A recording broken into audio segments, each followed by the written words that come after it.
Então, boa tarde a Boa todos. tarde. Boa tarde, doutora Suzane. Boa tarde, doutora Ana Carolina. Boa tarde, Ana Adriana, nossa secretária do Comitê Executivo de Saúde do CNJ. Estamos aqui hoje para gravar, fazer um vídeo para todos os integrantes do comitê. A gente fez uma promessa, sabe, doutora Suzane, que traríamos alguém para falar sobre as altas evidências científicas, nos termos do tema 1234 do Supremo Tribunal Federal, que o ministro Gilmar Mendes, em seu voto, ele traz como uma obrigatoriedade da parte autora comprovar essa alta evidência científica. E aí ele cita, né, então, os estudos clínicos randomizados e as revisões sistemáticas e meta-análise. E então a gente acha importante que o comitê tenha uma abordagem sobre isso, dedicada aos advogados, defensores públicos, Ministério Público e também aos magistrados, que vão ter que deter um pouco mais de atenção, né? Se debruçar um pouquinho mais sobre esses conceitos. Lembrando também que o tema 6 do Supremo Tribunal Federal reforçou essa questão da autoevidência científica, tá? Então eu vou só ler o currículo da doutora e já lhe passo a palavra. A doutora Suzane Virtuoso gentilmente aceitou hoje o nosso convite. Ela é farmacêutica, doutora e mestre em ciências farmacêuticas pela Universidade Federal do Paraná. Ela é professora adjunta da Universidade Estadual do Oeste do Paraná, a UniOeste, atuando na graduação em farmácia, cursos lato e estrito sensu em ciências farmacêuticas na área de avaliação de tecnologias em saúde. Atualmente, ela coordena o Núcleo de Apoio Técnico do Judiciário junto à UniOeste, que tem esse trabalho para os nossos colegas juízes federais. E ela também coordena a Farmácia Escola da UniOeste. Atuou como procuradora de saúde junto à Procuradoria-Geral do Estado do Paraná entre 2019 e 2021, elaborando notas técnicas fundamentadas em medicina baseada em evidências, utilizadas como subsídio técnico nas decisões judiciais em demandas por medicamento de alto custo no estado do Paraná. Atuou no setor de demandas judiciais do Centro de Medicamentos do Paraná e no Departamento de Assistência Farmacêutica da Secretaria de Saúde do Paraná entre 2016 e 2018. Pode falar, doutora Suzane, a doutora tem a palavra. Obrigada, boa tarde a todos, obrigada pelo convite, né, de estar aqui nesse momento. É um tema que eu gosto muito, gosto de fazer esse tema se tornar um pouco mais entendível, né, para todos os que permeiam né, as atividades relacionadas às evidências científicas, né, então o uso racional de medicamentos também está aqui, né, e eu gosto particularmente de trabalhar com esse tema. Então, obrigada também. Eu vou apresentar conceitos que talvez para algumas pessoas sejam mais básicos, né, mas então, para a gente começar aqui um equilíbrio, né, de conceituação. Então, o que é a medicina ou saúde ou prática baseada em evidências? É uma ferramenta de classificação e análise dos resultados de pesquisas científicas com base na epidemiologia clínica, na estatística e na metodologia. Então, junta esses três saberes aí para fazer uma ferramenta, né, científica. E vai possibilitar a tomada de decisão baseada na melhor evidência disponível, ligando a prática clínica com a pesquisa científica. Isso vai fazer com que se minimize a possibilidade de resultados indesejáveis, que se tenha um menor desperdício de recursos, contribui para a melhoria da assistência oferecida e disponibiliza um tratamento mais ético e correto. Tá? Então, é muito importante qualquer profissional trabalhar baseado em evidência científica hoje, né? Então, é a junção ali, melhor evidência científica disponível.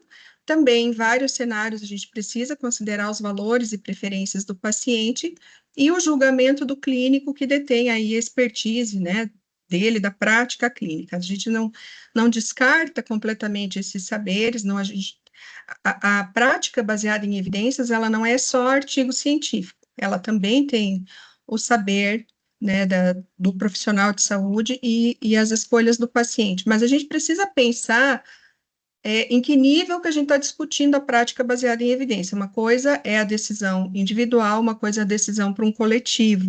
E por isso que a gente usa ferramentas na saúde baseada em evidência para escolher qual é a melhor tomada de decisão. Por isso que a gente usa artigos, uma população grande, porque existe muita variabilidade entre os indivíduos. Infelizmente, a gente não sabe de antemão o que é melhor para cada um, por isso a gente se baseia, então, no que os resultados dos artigos, dos ensaios clínicos trazem, né? E acaba sendo o primeiro caminho, tá? Mas eu só quero deixar assim que não é só artigo científico também. Porém, num caso desse que a gente precisa decidir, né? Ele acaba ganhando mais peso mesmo. Quero apresentar três conceitos que parecem muito, são semelhantes, falando, né? As palavras são semelhantes, mas eles carregam bastante diferença entre si. E é importante que quando a gente ouça alguém que trabalha com evidência falando esses termos, as pessoas estão falando de coisas diferentes. Então, vamos lá. Eficácia, né? Os estudos têm que ser baseados em eficácia e efetividade. Então, a eficácia é quando vamos sempre pensar em medicamento, eu acho que fica mais fácil porque é a realidade que a gente está tratando aqui, né? Quando um medicamento, num ensaio clínico, com uma população pequena, ele se mostrou capaz de fazer o resultado para o qual ele tinha sido pesquisado, tá? Então, ele consegue executar uma ação numa população pequena, tá? Resultados obtidos a partir de ensaios clínicos controlados e randomizados. Então, gente, em geral, quando você está falando resultado de ensaio clínico, a gente usa o termo eficácia. A efetividade é quando o medicamento, depois de um ensaio clínico, ele vai já na sua fase 4, né, para uso da população em geral. Então, uma amostra muito maior, já não é um ambiente controlado do ensaio clínico, aí a gente fala efetividade, tá? Então, o conceito se refere a resultados obtidos dos ensaios clínicos, mas em populações maiores, tá? E a eficiência é quando o medicamento se demonstrou eficaz, efetivo e ainda em um custo razoável, né? Então, o custo, estudos de farmacoeconomia, né, estudos de custo-benefício, comprovam que esse medicamento é eficaz e não tem um custo muito superior, impossível de se lidar com ele, tá? E outro que se fala muito, né? Acho que todos vocês já devem ter ouvido falar da pirâmide de evidência científica. O que que é isso? É um ordenamento da hierarquia dos estudos, né? Do poder de decisão que cada estudo te dá, cada desenho de estudo dá. Então, assim, no topo da pirâmide de evidência científica, por muito tempo se considerou que a revisão, o tipo de estudo mais preciso seriam as revisões sistemáticas, e daí a gente tem as revisões com meta-análise e sem meta-análise. Já vou falar um pouco mais sobre isso. Tá? Depois, logo na sequência, se você precisa tomar uma decisão clínica, escolher um tratamento em saúde, o melhor desenho de estudo são os ensaios clínicos randomizados controlados. Depois vem os estudos de corte, que são os estudos de segmento de uma população por muito tempo, mas não existe um controle, não existe uma intervenção do pesquisador ali, né? Então a coisa fica um pouco mais solta, mais flexível, e por consequência a gente não consegue inferir com tanta certeza se um tratamento é melhor que outro, por exemplo, né? Depois vem os desenhos de estudos de caso-controle, estudos transversais, os ensaios in vitro ou laboratoriais, né, os experimentos em animais, séries de caso, e a opinião de especialista, o relato de caso, cartas ao editor, opiniões, né, de forma geral, que não tem força de evidência científica nenhuma. Né, são importantes, não é que depende do contexto, né, mas estou falando aqui para decisões clínicas, principalmente em um sistema de saúde, né. Então, assim, a qualidade e a confiabilidade de uma informação gerada por um ensaio clínico, aleatorizado, multicêntrico significa que que esse estudo ocorreu em vários hospitais, por exemplo, dentro do mesmo país ou em vários países diferentes, né? Então, que aumenta muito o número da amostra, a variabilidade genética, né? Então, sempre quanto maior, né, quanto mais centros participando de um ensaio clínico, mais confiável o resultado. Então, daí continuando, né, com grande número de pacientes, é diferente, né, a qualidade e a confiabilidade da informação do ensaio clínico multicêntrico é diferente daquela proveniente de relato de caso clínico isolado ou de pesquisas com animais de laboratórios. É meio intuitivo, né? A gente imaginar que quanto mais pessoas estejam envolvidas no estudo, mais a gente consegue confiar melhor naquele resultado. Pesquisas com animais de laboratório, infelizmente, a gente não vai usar para nada, para decisão nenhuma relacionada ao tratamento de saúde, né? Se fosse fácil, seria muito bom se fosse assim, mas infelizmente não dá. Então, assim, dependendo do desenho de pesquisa, da qualidade metodológica e da relevância clínica dos resultados avaliados, pode-se gerar diferentes níveis de evidências, o que vai refletir na tomada de decisão com diferentes graus de confiabilidade. Se eu vou decidir por uma nova terapia, eu tenho um ensaio clínico robusto, multicêntrico, que os resultados têm intervalo de confiança estreito, eu me sinto muito mais confortável para tomar essas decisões do que se eu tenho só um estudo de corte, por exemplo, né? Então, mais uma coisa famosa aqui da área da evidência, que é uma tabela de níveis de evidência científica por tipo de estudos. Essa tabela é ainda bastante utilizada, né? Ela é de 2001, mas a gente ainda continua falando dela. Então, ela, assim como a pirâmide, né, ela dá níveis de força de evidência científica para os tipos de estudos epidemiológicos. Então, ela coloca como o nível 1A, que seria o topo da evidência científica, de novo, né, revisões sistemáticas de ensaios clínicos randomizados. A gente pode fazer revisão sistemática de qualquer coisa. Hoje a gente tem revisão sistemática de estudos in vitro, tá? Sendo publicada e tem a sua importância em determinados contextos aí de pesquisa. Mas como a gente está querendo saber sobre tratamento aqui, prevenção e dano, a gente vai tomar uma decisão com mais confiança a partir de uma revisão sistemática de ensaios clínicos randomizados. E aqui eu quero fazer um alerta importante, porque não basta ser uma revisão sistemática de ensaio clínico randomizado.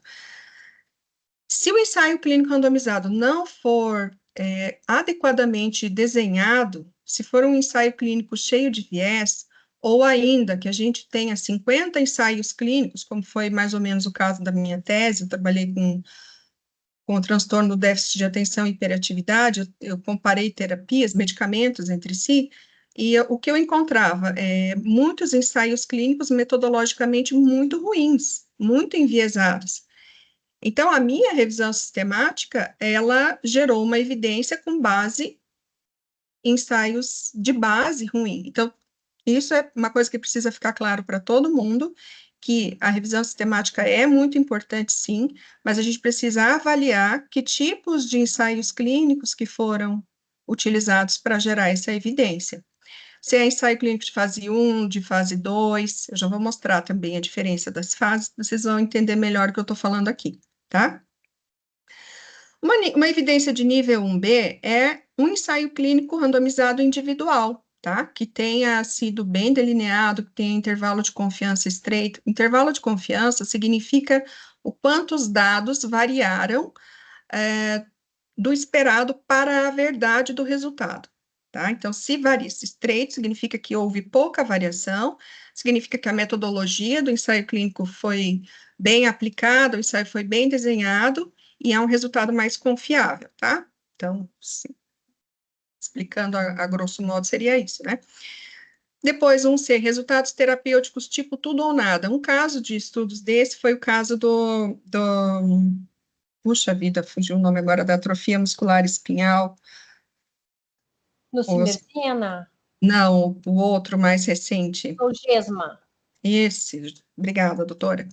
Puxa vida, que branco. Então, esse foi um resultado terapêutico tipo tudo ou nada. Então, o paciente, ou ele reverte toda a condição genética ou não, tá? E daí, esses não tem muito erro também. Então, o nível de confiabilidade de um tipo de estudo desse é alta, apesar dele não combinar muito com ensaio controlado e tal, mas é por causa da natureza aí da terapia em questão. A gente não tem quase, hoje sim, não temos ainda muitos, né, tratamentos nessa linha, por enquanto. Depois vem o nível 2A, que são revisões sistemáticas homogêneas de estudos de corte, né, então, e assim a gente vai seguindo os níveis 2B, 2C, 3A, tá? Então, só para apresentar mais a ferramenta para vocês entenderem por que de vez em quando, em alguns materiais, se encontra lá, nível de evidência do estudo 1A. Isso, então, é revisão sistemática de ensaio clínico randomizado. tá? E o nível 5, então, a opinião de experts, ou baseada na filosofia ou dados de pesquisas básicas, certo? E aí vem uma questão importante. Desde 2016, já vem se falando que a gente precisa reconsiderar a pirâmide de evidência científica. Então, hoje a revisão sistemática, ela não é considerada o topo sozinho, mas ela é como se fosse uma lupa para a gente poder enxergar melhor os resultados dos outros desenhos epidemiológicos, né, que são ensaio clínico, estudos de corte, caso controle, tá? Então, a gente precisa pensar na revisão sistemática como uma lupa, tá? Só que, talvez, em alguns contextos, por exemplo, um ensaio de corte bem delineado, um ensaio de segmento, que não tenha intervenção do pesquisador, que a gente fica olhando só o que aconteceu com a população, quem foi exposto, quem não foi, né? Vamos, assim, dar um exemplo de uma corte, né? Será que quem fuma tem mais problema de câncer, tem mais câncer de pulmão ou não? Então, pega lá uma população e fica acompanhando por 20 anos, compara quem fuma com quem não fuma. Só que, assim, tem gente que fuma e pratica atividade física, tem gente que fuma e se alimenta bem, são muitas variáveis num estudo de corte. Mas se for uma corte bem conduzida, longa, bem delineada, ela pode trazer um resultado talvez mais interessante do que um ensaio clínico que foi mal conduzido, uma amostra pequena. Como é que vocês vão saber isso? Isso aqui precisa debruçar e estudar mesmo, tá? Então, não é assim, num primeiro olhar, que a gente vai conseguir já destrinchar se realmente aquele estudo está adequado para responder uma pergunta de pesquisa de X doença, certo?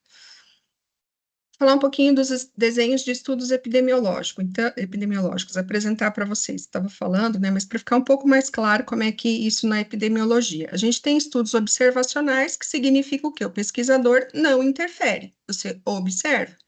Então, que daí são os estudos descritivos, analíticos, daí também tem as subdivisões, e dentro dos analíticos, então, tem os estudos de corte, que são os estudos mais robustos, digamos, dentre os observacionais, tá? Daí nós temos os experimentais, que o quê? O pesquisador interfere. Nesses, a gente tem os ensaios clínicos, né? E como é que a gente escolhe que tipo de ensaio clínico para fazer o quê? Então, assim, se eu preciso, por exemplo, determinar uma prevalência ou uma incidência de uma doença, eu não vou usar ensaio clínico, ele não é o melhor desenho de estudo, tá? O que é? Então, são estudos transversais, estudos de corte. Se eu preciso avaliar uma metodologia de diagnóstico, daí são estudos de acurácia. Acurácia é um termo usado para estudos de diagnóstico só, tá? Não de tratamento. Os estudos de tratamento, então, o padrão ouro sempre é ensaio clínico randomizado. Tá bom, pessoal? Daí também determinar etiologia e prognóstico, daí são estudos prospectivos ou de corte, tá? Então, a gente tem essa lógica aqui que a gente precisa seguir, ok? Por quê? Os estudos observacionais, em geral, eles geram hipóteses, certo? Eles são descritivos, eles vão gerar hipóteses. E os estudos experimentais, eles vão responder, vão comprovar hipóteses, tá? O modo como eles são desenhados, a lógica de cada um deles, que eu já vou falar um pouquinho, nos leva a conseguir fazer essas decisões, tá? Então, às vezes a gente tem estudos de corte, né, que são observacionais, que comprovam hipóteses relacionadas a riscos, mas não a tratamentos, tá? Então, vocês, olha, até onde eu sei, pelo menos, né, pode ser que mude alguma coisa, mas a gente não tem nenhuma corte, um estudo de segmento, estudos de mundo real, tá? Quando eu falo corte, também aqui está incluído os estudos de mundo real, que vocês estão ouvindo falar muito por aí. Você não consegue comparar tratamentos com estudos de corte, tá? Não tem essa possibilidade. O único que consegue comparar terapias é ensaio clínico mesmo, certo? Então, vamos lá. Uma corte é um estudo longitudinal, né? Então, ao longo do tempo, prospectivo, observacional, no qual um grupo de pessoas é acompanhada por um determinado tempo. Os desfechos são comparados da exploração ou não de uma intervenção ou outro fator de interesse. Normalmente são muito bons para a gente calcular risco relativos, estabelecer etiologia, né, das doenças, casos, né, fatores de risco. e são muito apropriados para determinar a incidência e história natural de uma condição de saúde. Podem ser demorados e podem ser caros. A gente tem cortes maravilhosas aí de décadas, né, que ainda estão acontecendo. São estudos muito bonitos, muito valorosos, mas tem o seu valor em determinadas situações. Os ensaios clínicos, então, os participantes do estudo são distribuídos aleatoriamente para aplicação de uma intervenção, por exemplo, um tratamento farmacológico, comparado a uma outra intervenção, que pode ser outro tratamento farmacológico ou um placebo. Os grupos são acompanhados por um período de tempo e analisados por desfechos específicos definidos no início do estudo. Vamos trinchar aqui, porque tem muita coisa importante nessa definição. Os participantes do estudo são distribuídos aleatoriamente. Aqui está a grande mágica de por que o ensaio clínico é o padrão ouro para comparar terapias, porque você tira o pesquisador, apesar de ele estar coordenando e comparando coisas, mas você não, o pesquisador, ele não vai escolher que paciente vai para qual grupo. Pensem comigo aqui, se ele está lá no hospital, então chega um paciente, tá, ele vai fazer um ensaio clínico lá de diabetes. Aí chega, então, um paciente idoso, com várias comorbidades, que já usa vários medicamentos há muito tempo, não consegue controlar o diabetes, aí o pesquisador fala, acho que eu vou colocar ele, então, no grupo para testar o medicamento novo. Aí chega um outro, mais jovem, diabetes no início, pratica atividade física, não, esse aqui tá melhorzinho, então eu vou alocar ele no grupo placebo. Isso não tem possibilidade de acontecer, tá? Então, para evitar esse tipo de situação, é que os pacientes são aleatorizados, randomizados para qual grupo eles vão ser alocados durante o estudo, tá? Sempre é melhor quando uma nova terapia é comparada com um medicamento que já é usado no sistema de saúde, por exemplo, tá? Então, um medicamento novo para doença de Crohn. Se o ensaio clínico for comparar ele à terapia padrão, né, é mais interessante do que se comparar só com o placebo. Mas não é uma prática comum, né? Hoje, a maioria dos ensaios clínicos são conduzidos pela indústria farmacêutica, que é quem se interessa em conduzir. O ideal seria se nós tivéssemos ensaios clínicos conduzidos por uma organização imparcial, né? Talvez poderia ser o próprio governo, enfim, que não é tão imparcial assim, mas, né? Sem o financiamento da indústria. Então, a indústria acaba fazendo muitas vezes os ensaios clínicos comparados a placebo mesmo, tá? E é o que a gente tem, então, daí a gente cria estatísticas para trabalhar com essa questão. Então, e depois, os grupos são acompanhados por um período de tempo. Aqui vem outra questão importante, no ensaio clínico, dependendo da condição que está sendo estudada, né, a condição clínica. E o tipo de medicamento, se o ensaio clínico tiver, por exemplo, 2 semanas de duração, é um tempo muito curto, né, então aqui vem a importância dos médicos participarem do desenho dos ensaios clínicos para poder responder por quanto tempo, quantas semanas esse medicamento vai ser testado. Foi suficiente para realmente avaliar os resultados? Ou foi um tempo muito curto? Tá? Também analisados por desfechos específicos. Desfechos, a gente está falando aqui de resultado clínico. Então, o que eu quero saber mesmo daquele ensaio clínico, né? São os desfechos. Também, vou dar um exemplo da tese, né, com o TDAH. Eu tinha muitos ensaios clínicos na revisão sistemática e eu não conseguia combinar os resultados deles, porque cada ensaio clínico testava um tipo de desfecho clínico diferente.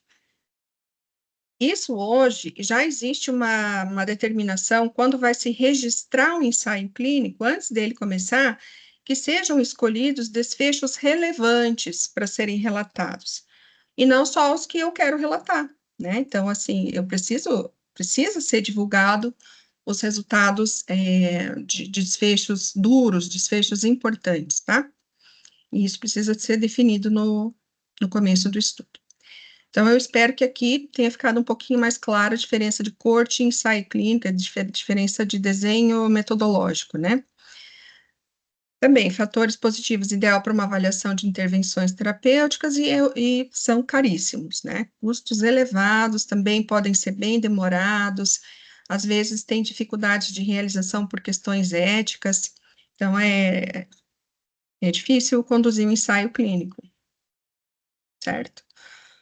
E aqui, né, a principal diferença também, uma das principais, é que no ensaio clínico existe a intervenção do pesquisador, principalmente na aleatorização de pacientes. Eu posso escolher só um determinado grupo de pacientes para fazer parte do meu ensaio clínico, né? Então, por exemplo, lá na fase 3 de um ensaio clínico, testando um novo medicamento para o diabetes, eu vou escolher só diabetes, só diabéticos, né? Mas quais diabéticos? Aqueles que têm diagnóstico recente, ou só os que têm diagnóstico há muito tempo, ou os dois, eu vou fazer análise de subgrupo, tá? Eu escolho meus pacientes, mas dentro desse grupo que eu escolhi, eu não posso eu tenho que equilibrar, aleatorizar para qual grupo esse paciente vai. E depois de aleatorizado, de preferência, o pesquisador não sabe mais nada do que está acontecendo, ele fica cego para análise dos desfechos, tá? Esse material vai ficar com vocês, então daí vocês podem também ler com mais calma, né? Então, dentro dos ensaios clínicos, né, que é o nosso principal estudo, a gente tem os controlados e os não controlados. Ensaio clínico não controlado também não vai ajudar muito, mas principalmente para doenças raras, às vezes a gente acaba caindo nessa questão. O ensaio clínico, ele não vai ser controlado, então ele acaba quase parecendo uma corte, sabe? Então, mas não vamos falar dele agora, né? Vamos falar dos ensaios clínicos controlados. Então, o primeiro controle é randomizar os pacientes para os grupos, de forma que eu tenha dois grupos homogêneos, bem parecidos, em questões como idade, sexo, peso, escolaridade, comorbidades, tá?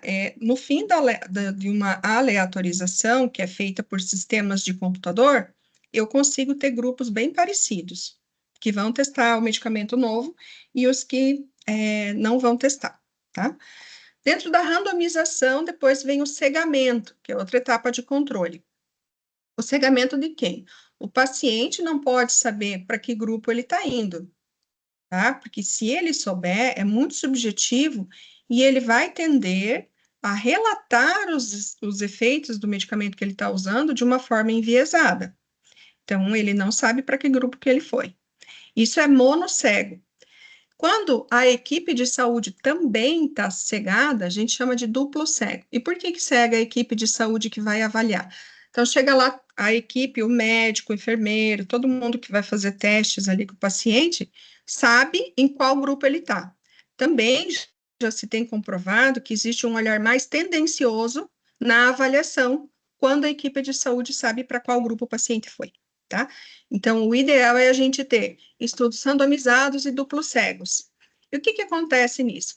Você junta uma amostra representativa, existem formas de fazer um cálculo de uma amostra representativa para cada doença em situações específicas, faz a aleatorização por sistemas de computador e coloca pacientes no grupo tratamento e no grupo controle. Depois você simplesmente conta quantos melhoraram no grupo tratamento e quantos melhoraram no grupo controle.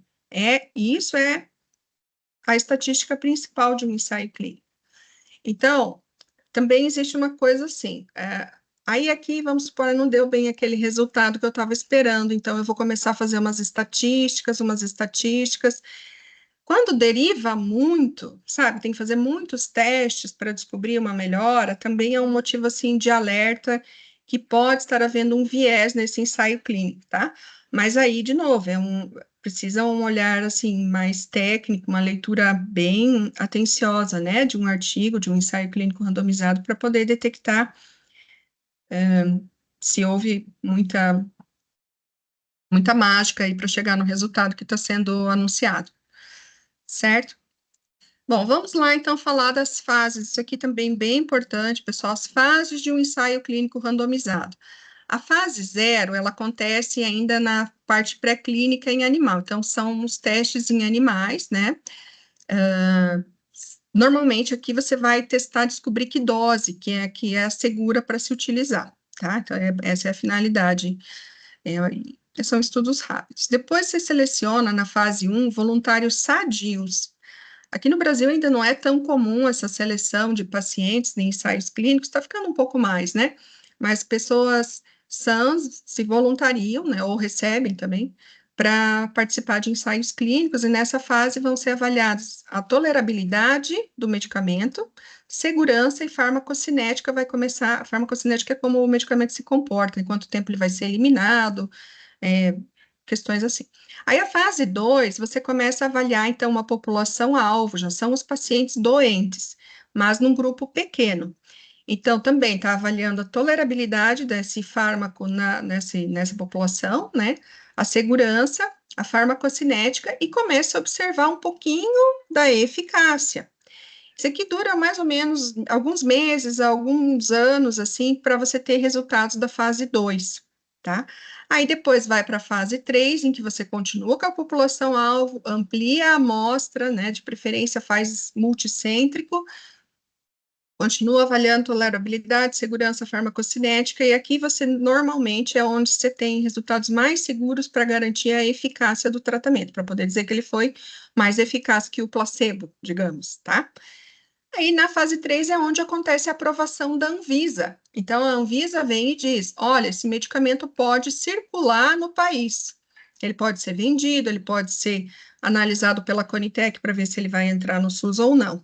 Tá? Esse é o papel da Anvisa. E ela considera a fase 3. Só que doenças raras, em alguns casos aí de aceleração da Anvisa, a gente está vendo a Anvisa aprovar medicamentos com dados de fase 2.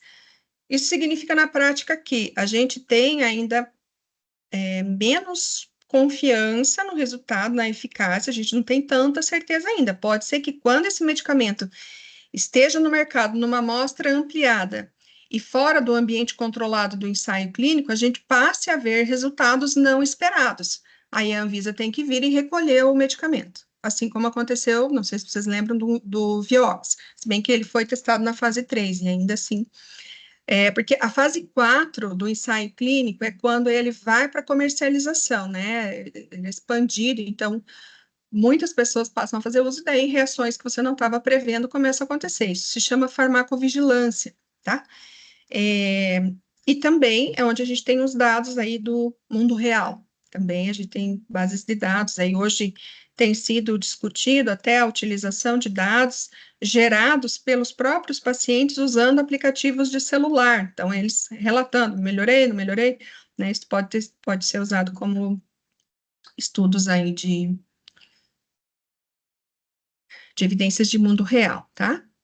Então, aqui a gente tem, né, são bases, ó, dados obtidos, né, a partir da coleta de informações prospectivas na organização ou contexto em que os tratamentos são utilizados. Então, planos de saúde privados, sistemas de saúde público, dados de hospitais, de clínicas, tá? Tudo isso pode ser dado de mundo real. Também de cortes e ensaios clínicos pragmáticos, que não precisa comentar agora. Aqui, essa diferença de ensaio clínico e corte, assim, cada um deles, né, tem suas vantagens e desvantagens. Vou deixar, posso mandar a apresentação se vocês quiserem, né, mas vou passar aqui para dar uma aceleradinha. E por que a revisão sistemática e meta-análise, então? Por que ela ganha tanta importância? Realmente é um estudo importante, tá? Não quero também, quando eu digo que ela vai servir como uma lupa, ela tem a sua importância, mas vamos lá. A revisão sistemática é um tipo de estudo que é capaz de compilar todos os estudos disponíveis sobre uma pergunta de pesquisa. Então, o pesquisador ele tem que ler todos os artigos que foram publicados para responder aquela questão que ele está procurando, né?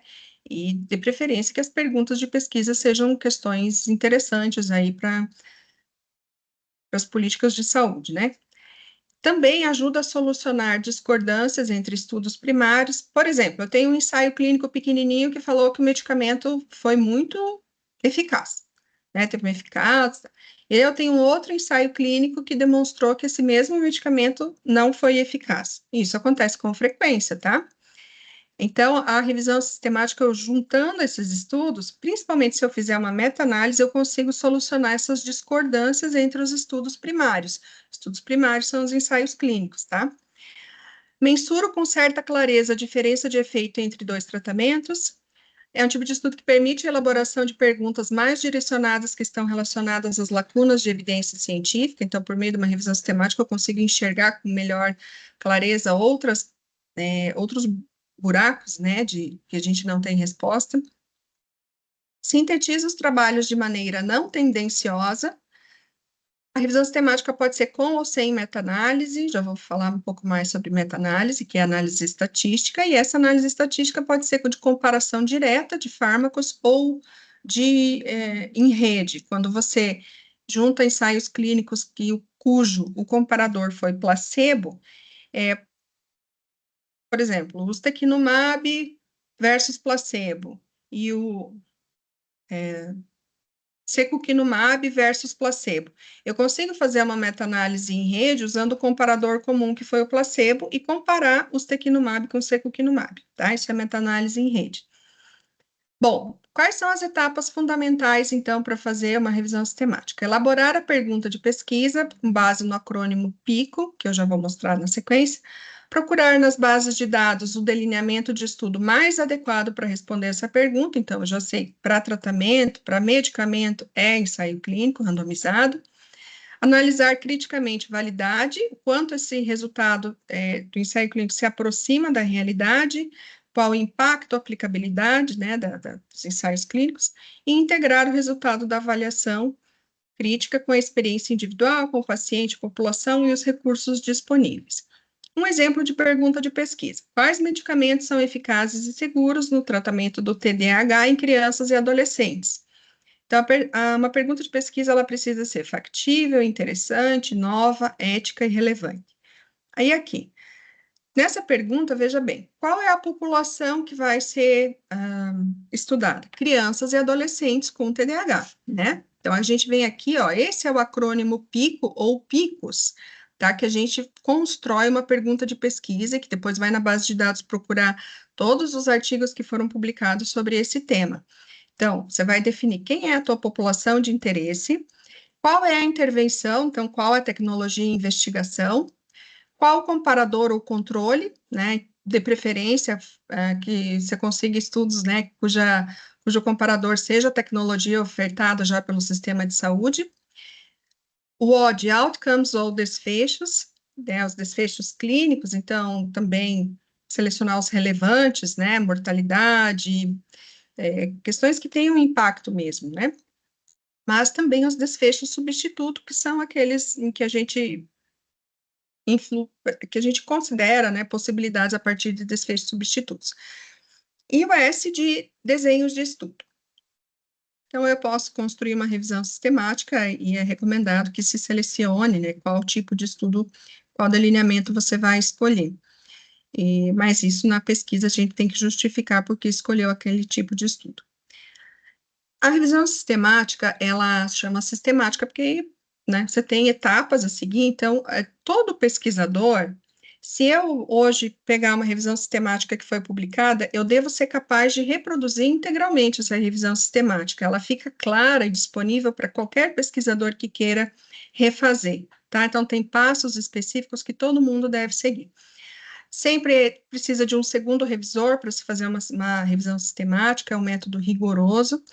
Uma revisão sistemática, recomenda-se que ela tenha uma reavaliação a cada 3 anos, então seja feita uma nova pesquisa para ver quais artigos foram publicados nesse período. Então, assim, se vocês estão lá para fazer uma decisão e a tua revisão sistemática foi publicada em 2012, olha, cuidado também, tá? Porque depois de 2012 pode ter sido publicado muita coisa e aquela revisão sistemática daí já não diz mais, não representa mais a verdade absoluta, tá? Não traz o panorama completo, digamos assim. E a revisão pode ser com ou sem meta-análise. E daí, pessoal, existe classificação, pontuação para se a revisão sistemática tem ou não meta-análise? Não, tá? É a mesma força de evidência. Então, para doenças raras, medicamentos muito recentes, é muito difícil a gente vai encontrar meta-análise, tá? Porque às vezes você tem um ensaio clínico só. E uma das premissas para se fazer uma revisão sistemática, para se fazer uma meta-análise, desculpa, é que se tenha pelo menos 2 ensaios clínicos, né? Então, vamos lá. Meta-análise é o método estatístico utilizado na revisão sistemática para integrar os resultados dos estudos incluídos, aumentando a acurácia estatística, a certeza estatística aqui no caso. Então, faça análise da combinação de pelo menos 2 estudos e visualmente a gente usa um gráfico chamado Forest Plot, que é o gráfico de floresta, para visualizar os dados combinados dos ensaios clínicos. Então, essa meta-análise vai te aumentar a força da precisão do efeito estimado do tratamento, tá? Olha só que interessante, como quando a gente fala que a melhor evidência para a construção, pelo menos assim, vamos supor, né, as decisões para o coletivo, construção de uma política de saúde. Usar só ensaio clínico também fica, às vezes, um pouco prejudicado. Aqui tem um exemplo assim, era um caso de uso de azacitidina no tratamento de síndrome mielodisplásica. O ensaio clínico demonstrou uma sobrevida global. Sobrevida é um desfecho clínico bem importante na oncologia, é um desfecho duro, que a gente fala, tá? De 24 meses para o grupo azacitidina e de 15 meses para aquele grupo que recebeu a quimioterapia convencional. Então, a azacitidina promoveu no ensaio clínico uma sobrevida de 9,5 meses a mais. Numa corte realizada no Canadá com 1.101 pacientes, ela demonstrou uma sobrevida mediana de 11 meses, então um pouco a mais do que o ensaio clínico.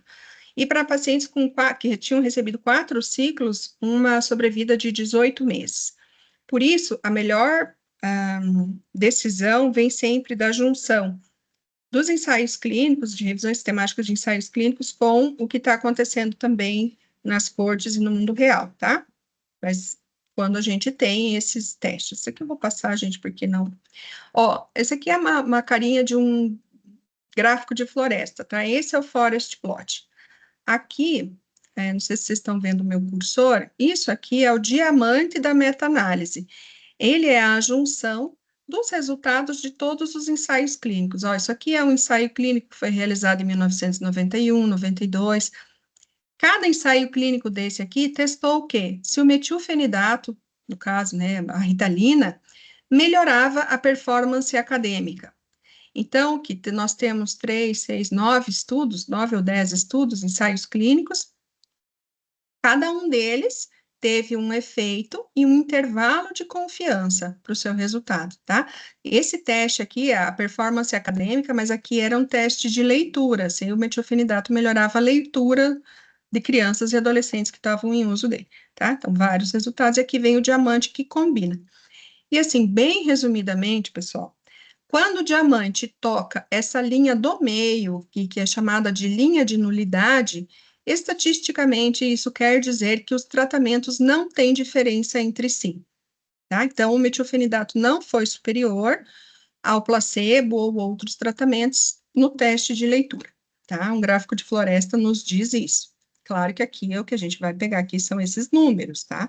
Mas a representação gráfica aqui eu consigo ver mais facilmente. E aqui, nessa daqui, já o diamante, tá, esse aqui se melhorava, se o metilfenidato melhorava a acurácia de testes de matemática. Então, o diamante não tocou a linha de nulidade e favoreceu o metilfenidato, tá? Então, aqui eu posso, então, responder que, com base na população estudada em vários ensaios clínicos, o metilfenidato demonstrou superioridade para testes de matemáticas em crianças e adolescentes. Ah, tá. Então, a revisão sistemática de crianças e adolescentes. Será que para adultos também? Não dá para extrapolar, tá? Então, outro cuidado que a gente precisa ter. Se estou falando de uma revisão sistemática, é olhar a população. Se a população é de crianças, eu não posso extrapolar para idosos, para adultos, tá? Aqui, ó, o desenho do diamante não tocando a linha de nulidade. E outra coisa importante para conversar, gente, que precisa ficar na mente de todo mundo, é que a gente hoje tem instrumentos para avaliar a qualidade dos estudos, qualidade metodológica. Por quê? O ensaio clínico, apesar de todo o controle que é submetido, né? Então, os pacientes são chamados, aleatorizados para os grupos, eles passam a usar o medicamento sem saber que medicamento que estão usando, tem uma outra equipe que sabe tudo o que está acontecendo e coordena, mas é uma equipe independente, né, dos profissionais lá. Então, apesar de todos esses cuidados, a gente pode ter erros sistemáticos que vão gerar resultados não verdadeiros. Isso a gente chama, esses erros sistemáticos, de vieses. Existem vários tipos de vieses que podem acontecer nos ensaios clínicos, tá? Então, por exemplo, se o ensaio clínico não randomizou, esse já é um viés. Eu posso trabalhar com dados de ensaios clínicos não randomizados, mas eu preciso considerar esse viés. Daí tem o viés de alocação, de cegamento, deixa eu passar aqui, ó. Isso aqui é uma tabelinha, né, que a gente vê assim, mais detalhadamente os tipos de viés. Então, se a randomização não foi adequada, isso é um viés de seleção dentro do ensaio clínico, tá? Se o sigilo de alocação, ou seja, o paciente não saber para qual grupo ele foi mesmo, uma coisa é randomizar, outra coisa é ele descobrir no meio do ensaio clínico para qual grupo ele foi, né? Então, tem que garantir o sigilo da alocação dos grupos, também é viés de seleção. Aí, outro viés que pode acontecer, mascaramento dos participantes e da equipe, é o viés de performance. Mascaramento dos avaliadores dos desfechos. Então, tem ensaios clínicos bem conduzidos que uma equipe acompanha a aplicação do medicamento, na administração, e outra equipe avalia só os desfechos, né? E as equipes não se conversam. Dados incompletos de desfechos. Então, esse é um viés muito importante, que é o viés de atrito, né? Então, não contar exatamente tudo o que aconteceu. É isso, literalmente. E isso é muito comum, tá? Infelizmente, a gente tem que pensar que existem outros interesses, né? Então, isso está cada vez diminuindo mais, existem formas aí de diminuir, né, esses vieses, mas é óbvio que em alguns momentos a indústria farmacêutica não vai contar alguns resultados, e isso é um viés de atrito. Outro também que acontece é o relato seletivo dos desfechos, eu conto o que deu certo e aquele que não deu certo eu conto mais ou menos, tá? Então, como a gente vai avaliar a imparcialidade do relato dos desfechos, né? E outras fontes de viés também, que normalmente acaba aqui considerando se existe interesse do pesquisador, se ele é remunerado, né? Então, os ensaios que são patrocinados normalmente pela indústria farmacêutica, mas outros podem ser considerados outros também, tá? Dependendo da situação. Existem, então, ferramentas aí para a gente avaliar a qualidade metodológica desses estudos. Esse aqui que eu estava mostrando, pessoal, me desculpem, é uma das ferramentas, é a ferramenta de avaliação da qualidade da Cochrane, que é uma instituição que trabalha há muito tempo com evidência, né, tanto que o nome Cochrane é de um dos principais pesquisadores, né, o sobrenome dele. Então, essa é uma ferramenta, assim, que a gente olha que ela é relativamente simples, mas para eu chegar nesse resultado, o pesquisador, o que ele faz numa revisão sistemática? Ele lê todos os ensaios clínicos e vai vendo se esse ensaio clínico, mas eles comprovaram mesmo que fizeram a randomização? Aí você cria uma tabelinha de Excel e vai pontuando quais vieses cada ensaio clínico teve, tá? Então, essa é uma ferramenta de qualidade metodológica da Cochrane. Aqui, um pouco mais explicado os vieses, né? Então, a ferramenta que tem um apelido, né? ROB, risco de viés. E a ferramenta Amistar, que é para avaliação da qualidade metodológica daí de revisões sistemáticas, tá? A gente está na Amistar 2. Então, o que, por exemplo, a gente avalia numa qualidade, uma boa revisão sistemática tem que ter? A pergunta de interesse, os critérios de inclusão compreendem os componentes do PICO? A revisão contém uma declaração explícita de que os métodos foram estabelecidos antes da realização da revisão e há justificativa em caso de quaisquer desvios significativos no protocolo? Coisa importante, tanto o ensaio clínico quanto uma revisão sistemática precisam ser registrados em bases de dados específicas antes do seu início, tá? Para evitar viés. Então, se eu, o pesquisador, digo que eu vou fazer isso, vou fazer aquilo, se não conseguir fazer, eu tenho que explicar muito bem depois por que que não foi feito, tá? Então, essa é uma forma aí de minimizar vieses importantes que a gente viu acontecerem ao longo do tempo, tá? Então, os registros anteriores. E daí, essa pergunta 2, ele está abordando isso, né? Os autores da revisão usaram uma estratégia abrangente de busca de literatura, forneceram uma lista de estudos excluídos e justificaram as exclusões, então são detalhes da revisão sistemática aqui que também vão dando o quanto de qualidade metodológica ela tem. Para finalizar, em relação à evidência, né, qualidade da evidência, existe a ferramenta Grade que dá uma força de recomendação.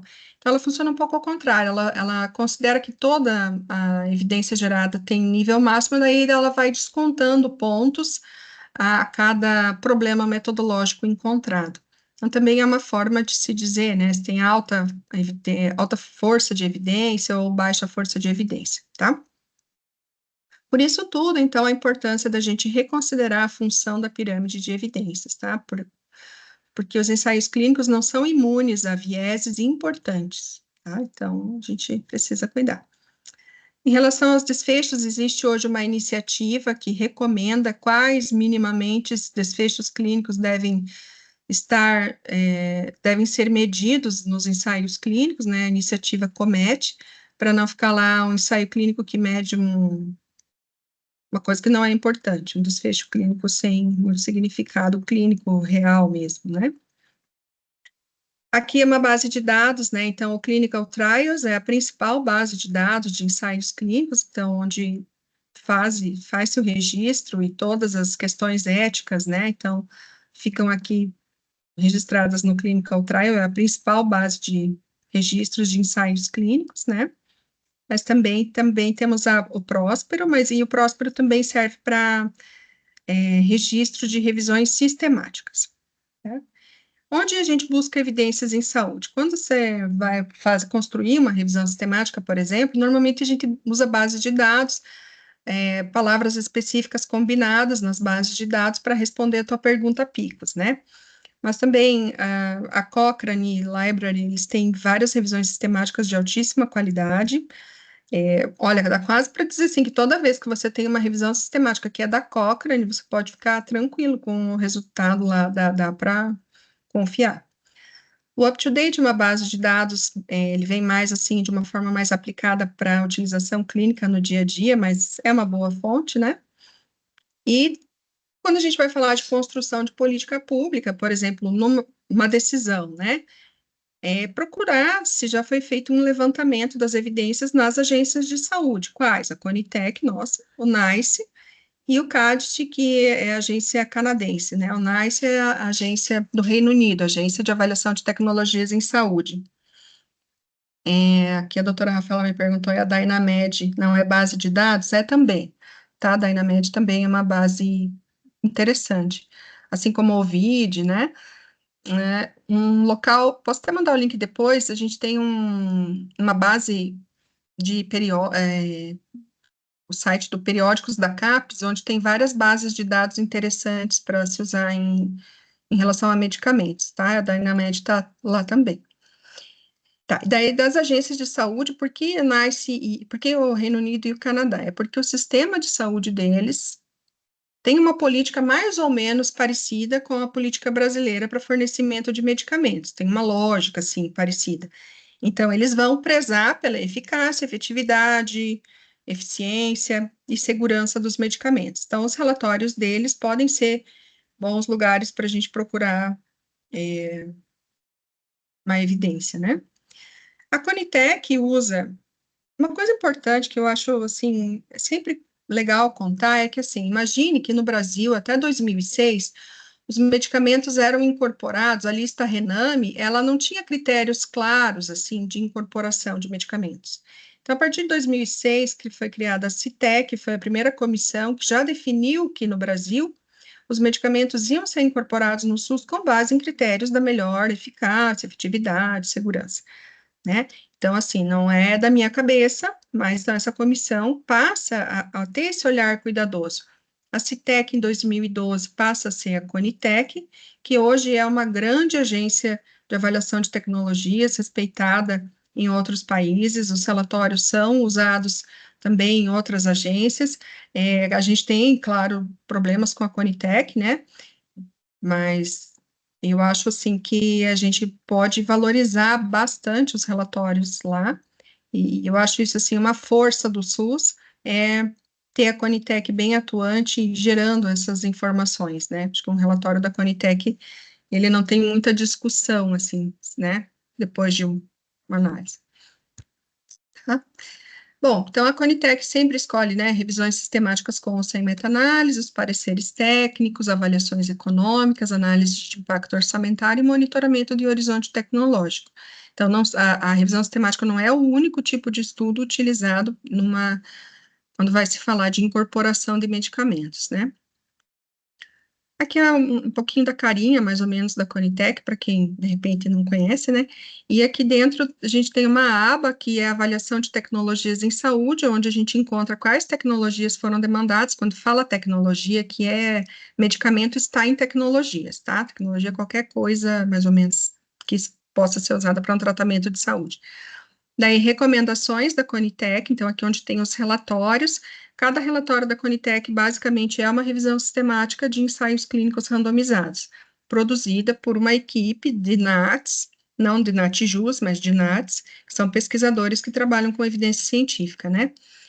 E os protocolos clínicos e diretrizes, que também têm base, né, em revisões sistemáticas, vários deles estão sendo atualizados agora também.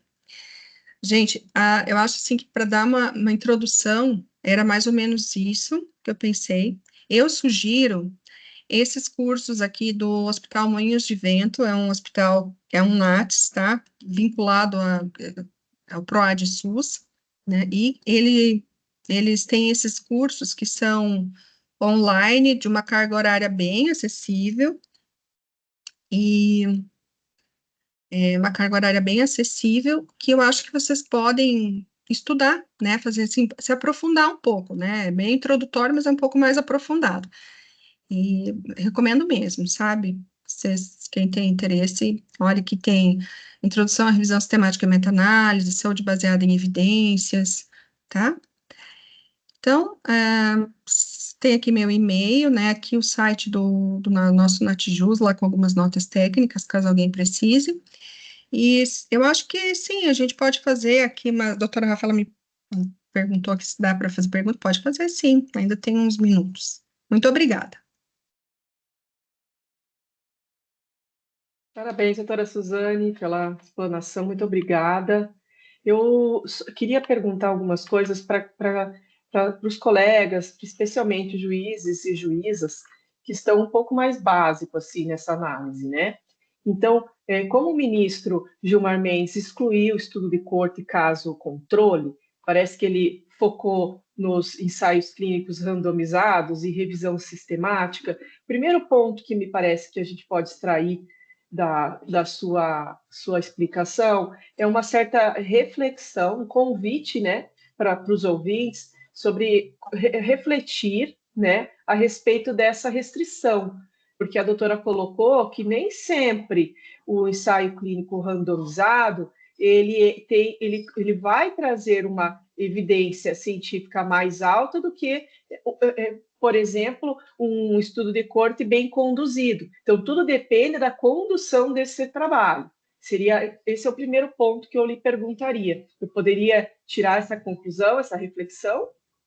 Sim, mas com bastante cuidado, porque essa análise precisaria ser feita caso a caso.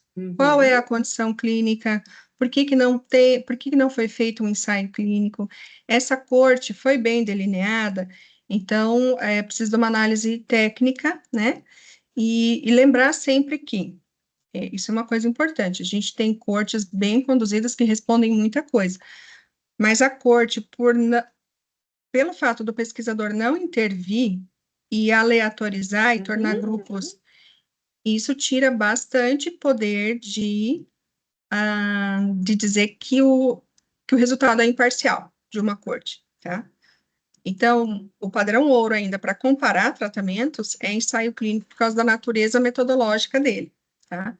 Então, eu recomendaria assim, olha, a gente não tem nenhum ensaio clínico para para responder, né? O medicamento é novo, doença rara, a gente não tem ensaio clínico, ou tem um ensaio clínico de fase 1. Penso que poderia se considerar a possibilidade de associar os resultados do ensaio clínico a uma corte que, porventura, tenha sido feita. Mas, entende? Em casos e casos aí. Tá. Não, eu entendi essa análise. Nós, juízes e juízas, ficamos mais limitados agora. A gente não pode perpassar muito esse campo aí que a doutora está sugerindo, porque a gente fica adstrito ao que ele colocou, né? Os ministros entabularam no julgamento. Mas eu achei interessante essa reflexão que a doutora nos trouxe, e também essa reflexão, essa tua explicação sobre os vieses.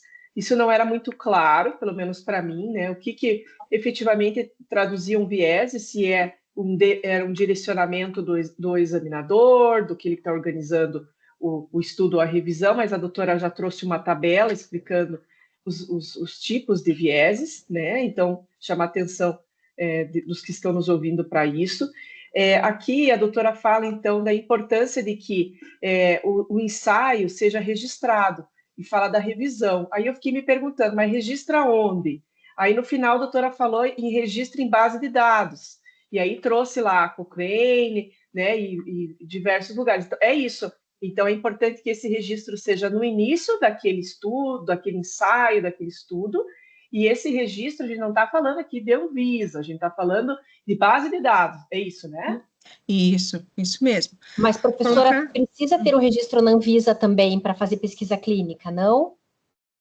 Autorização da... Agora tem até a lei nova, né, da pesquisa clínica. Isso, não? Às vezes é uma autorização, nem sempre vai ser um registro, Isso, né? Porque o termo, né? Tá. Então, esses estudos e ensaios, etc., eles necessariamente têm que ter, como a doutora Ana Carolina alertou aqui, uma autorização da Anvisa, e se propõe, né, se recomenda que este registro nessas bases de dados que a doutora Suzane aqui nos apontou seja feita no início do trabalho. É isso? Isso.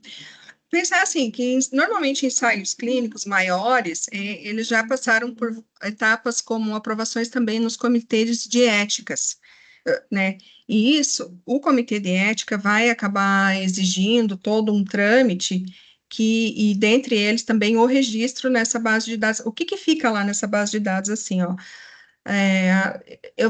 Quais desfechos eu vou medir? Qual é a concentração de fármaco que vai ser utilizada? Por quanto tempo? Tá, assim, toda a metodologia bem certinho como vai ser seguida fica publicizada, né? Então, dificilmente a gente vai ver um ensaio clínico que não tenha registro hoje nessas bases, tá? Foi aprendido aí meio na tristeza, sabe? Com base em um histórico bem negativo aí, de anos de ensaio clínico sendo feito sem controles, digamos, né?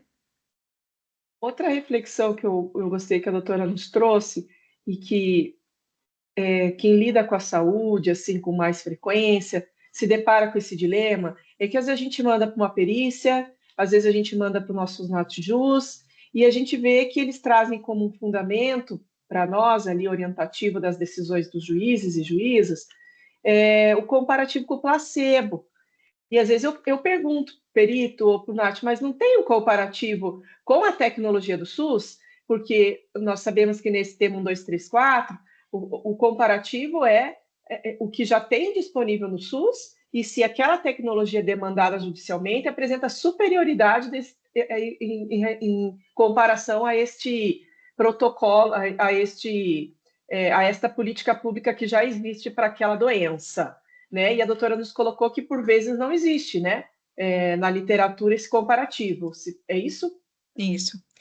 E se, por exemplo, se existe ensaios clínicos separados, dificilmente numa nota técnica a gente vai conseguir responder, tá? São estudos aí, por exemplo, para construir uma meta-análise em rede, estudos de comparação indireta, seria uma demanda para um NATS, né? Um Núcleo de Avaliação de Tecnologia em Saúde, quase como a Conitec faz. Então, vamos supor, penso eu, né? De repente, uma coisa poderia ser uma doença com né, que tem uma demanda de medicamento e não tem essa resposta ainda, não sei se judicialmente, né, mas O judiciário poderia demandar, né, um NATS para responder Uhum. perguntas assim, que já ficariam mais claras, porque numa nota técnica, se essa evidência já não foi construída, a gente não consegue construir, não consegue fazer uma comparação ali rápida, sabe? Uhum. Eu Só, tenho uma só corrigindo última. rapidinho, realmente a autorização é do CONEP, né? É CONEP que chama, né, professora Suzane? Isso, CONEP, né? Não é Anvisa, é verdade, tem razão. isso. Mas é que às vezes daí também a Anvisa também precisa autorizar junto com o CONEP, né, para a Tá. substância entrar no Brasil, tem toda uma burocracia lá, mas necessária também, né? Então, e já que a gente está falando de Anvisa, nós sabemos que esse tema, né, doutora, esse tema do Supremo 1234, ele fala de medicamentos. Ele não fala de insumos, nem de produtos, né, e a gente traz algumas reflexões no comitê, se a lógica desse julgamento se aplicaria a alguns produtos, como a gente cita o exemplo do canabidiol, enfim, mas eu pergunto para a doutora, se essa explicação que a doutora nos trouxe da pirâmide de evidência científica, e todo mais da sua explanação se aplica a tecnologias em saúde de forma ampla, como um conceito geral, amplo, ou só para medicamentos? Não, para tecnologias de forma ampla. A gente pode usar esse mesmo raciocínio, a não ser que em algum caso específico tenha uma recomendação diferente, mas se eu não sei nada, eu vou partir do mesmo raciocínio. O único cuidado é que, se eu estiver, por exemplo, falando de estudos para diagnóstico, que também é uma tecnologia em saúde, o melhor delineamento não é mais no ensaio clínico randomizado, são estudos de acurácia, que tem outro desenho. Então, é só respeitar isso, mas tem a mesma lógica ali da pirâmide, mais ou menos, tá? Só que inverte um pouquinho. Acho que Sabe tem a algum. ferramenta da Cochrane, da Oxford, a tabelinha bem lá no início? A primeira coluna é de tratamento. Nas outras colunas, eles falam quais são os desenhos metodológicos mais adequados para outras situações. Acho que algumas coisas não vão se submeter a estudos, né, professora Suzane? Por exemplo, uma determinada cirurgia que, se não for feita, a pessoa vai morrer. Uhum. Aí, Não, nesse caso, aí não tem que exigir o estudo, né? não tinha pensado nisso, bem lembrado. Então, tem coisas que não vão. Mas vamos supor, A é uma maioria, terapia sim. fisioterápica, né? Eu não sei, é um tratamento. Então, é mais ou menos a mesma lógica. Mas é exatamente, tem cirurgias, em algumas coisas específicas que daí não. É tudo ou nada, digamos. É a regra do tudo ou nada, é isso, né? Que significa. E assim, doutora, a doutora fala também, no finalzinho, a doutora falou de um exemplo de, salvo engano, de revisão sistemática, mas me corrija se eu estiver errado aqui, que fala, por exemplo, se examinou para crianças. Eu posso utilizar isso para adulto? A doutora fala que não. Então, eu lhe pergunto, às vezes a gente tem um relatório da Conitec que aprecia uma tecnologia e recomenda, eventualmente, a incorporação, mas só para adultos, só para crianças. Eu cito o exemplo do Dupilumab, né, que é um medicamento que ele tem a recomendação favorável da Conitec para crianças, mas não abrange para adultos. Salvo engano, para adultos, a gente ainda não tem ainda nada definitivo da Conitec. Salvo engano, ele está em fase de consulta, né, nesse aprimoramento dessas fases que a doutora falou lá na Conitec, está na fase de audiência pública. Então, isso que a doutora explicou no final. Então, se recomenda ao juiz que tenha essa atenção quando ele vai usar como fonte da sua decisão um relatório da Conitec para ver se aplica aquele público-alvo que é o paciente específico. É isso? Isso, bastante atenção. Se for outra população, a recomendação é que não se use a evidência ou que se consulte tecnicamente, né? Talvez especialista na área, mas ainda assim, você não tem. Por que que não tem? Porque talvez não tenha sido feito ensaio clínico, né? Na população. Por exemplo, a gente tem um grande problema hoje em saber dados de uso em gestantes, em idosos, que são populações que quase não são testadas. E pode haver diferença, porque existem diferenças farmacocinéticas daí, né, importantes, mesmo entre uma criança e um adulto. Então, a gente não usa extrapolar. Aí fica mais apertado ainda, né? Sem dados. Doutora Carol, queria fazer uma pergunta. Só queria uma, professora Suzane. Assim, da minha análise aqui enquanto juíza, eu tirei uma conclusão e eu não sei se ela está certa. Então, eu queria perguntar para a professora se faz sentido ou não.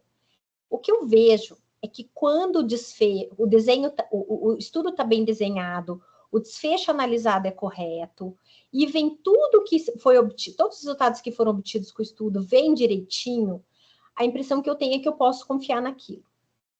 Quando vem um estudo que está tudo meio camuflado, tudo difícil de entender, eu tomo para mim que aquilo ali é alguma coisa que eles estão tentando dar uma camuflada ali no que realmente foi encontrado. Eu tô certa ou tô errada? Não, tá certa. Eu lembro de uma aula com um professor já no início, um professor bem contundente, e ele dizia assim, quando você tem que começar a fazer muita estatística e muitas análises, muitas derivações, é porque o negócio não deu certo. Quando o resultado ele é bem claro, já na primeira análise estatística, você tem resultado significativo, né, com intervalo de confiança estreito, então você consegue observar nessa leitura um pouco mais atenta do coisa, sim, você tem razão. Eu costumo dizer assim, que quando o estudo foi bom, vem tudo em letra garrafal, assim, tudo muito claro, piscando, né? E Eles quando colocam fácil para ler, fácil. isso. Chamar uma atenção aqui, um pedido, que não se leia só o resumo, tá? Porque às vezes o resumo é enorme e a gente acha, nossa, não, ficou super bem explicado, entendi tudo. Mas olha, vale a pena se debruçar e ler metodologia e resultado, que de vez em quando você vai encontrar coisas diferentes. Então, tenham esse cuidado, tá? Evitem só a leitura de resumos. Eu falo isso porque eu sei como é que é, gente. Claro que você vai ler primeiro o resumo para ter uma base, né? Mas não ficar só aí. Mas é isso mesmo. Obrigada, professora. Obrigada, doutora. Eu prometo que é a última. Assim, para a gente, nós juízes e juízas que estamos, todos os operadores do direito estão com um novo desafio agora, né? Com esse julgamento. Aí eu quero saber uma pergunta bem prática do nosso dia a dia. Pelo que eu entendi, né, quem entende sobre a evidência científica e consegue indicar é o médico que está prescrevendo tratamento. Então, o ministro coloca que é responsabilidade da parte autora demonstrar essa autoevidência. Então, me parece que os advogados, promotores, defensores públicos, enfim, quem vai ajuizar a ação, tem que reclamar isto, pedir isto ao médico assistente do autor, correto? Uhum. Ele tem essa formação na cadeira de medicina desta parte de evidência científica, correto ou não? Não, nem sempre. Tá.